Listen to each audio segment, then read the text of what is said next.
ए मोर गुणीज्ञानी पंडित मंडली आपण मानक चरण तलरे ए अकिंचन रविनारायण कोटि कोटि विनम्र प्रणाम। आज आपण मानक अंगेली भेबा जिनिस भितर केतोटी जानिबा सुनिबा रोगमुक्त रोग संबंध में आपण किपरि रोगमुक्त हेबे से संबंध में आज आलोचना कर शुणाइबा चाहूँगी जहाँकि आम मान पक्षे ताहा नितांत पक्षे विशेष उपयोगी। आपण माने जानिथिबे अर्श मलकंटक भगंदर धातु पड़ा ये हूँ सब गरम धातु से ही गरम धातु किपरि आम निवृत्त लाभ करी शांति पाइबा। प्रथम मूलदुआ प्रथम चिकित्सा आपड़ जदि यही गरम धातु को भल करने चाहूँगी आपण मैंने जदि निरोग रहा चाहूँगी से ही रोग को कमाइबा चाहूँगी जदि आपणकर अर्श मलकंटक भगंदर यहीपरि धातु रोग देखा जाए आपण मैंने प्रथम कौन करेंगे ना आमिष प्रति सजग रहे आंबिल प्रति संगाद रहे अरुआ आंबिल खटा या बंद करदे अल्प सूत्र आपणकर चिकित्सा रे आपणकर अल्प सूत्र से रोग दूरीभूत हो। एक अषाढ़ुआ दुई अंकुरांति तीन रोच अपमार्ग चारि कौन ना चारि हूँ लाजकुड़ी ये चारोटी पदार्थ को आप समस्त भल भाव जानते विश्वास करी आपण माने ये चारोटी गछर चेर को संग्रह करंतु। ये चारोटी गछर चेर सहित आपण माने कौन करंतु 21 गोली मरीच पकई बाटंतु प्रतिदिन कौन करंतु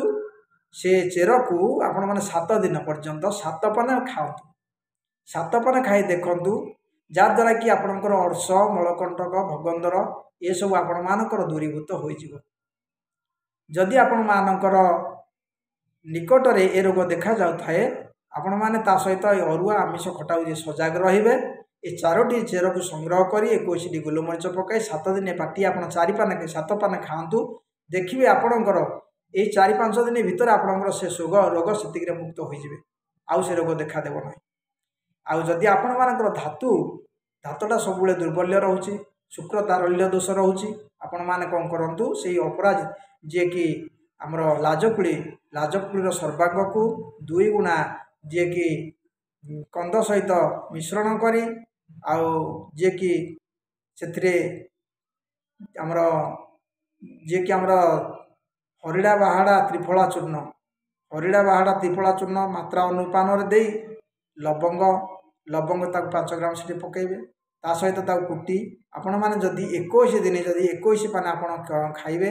ताला आपणकर शुक्र तारल्य दोष से दूर हो अक्लेश आपण मानकर पुणी शुक्रटा मोटा रहिबो एणु आपणकर सहवास क्षमता उत्पन्न हेबो आपण जगत रे जे कि निजक निज प्रतिष्ठित भाव में जे कि निरोगी भाव में बाट चली शांति पाई परिबे। तेबे आपण मानकर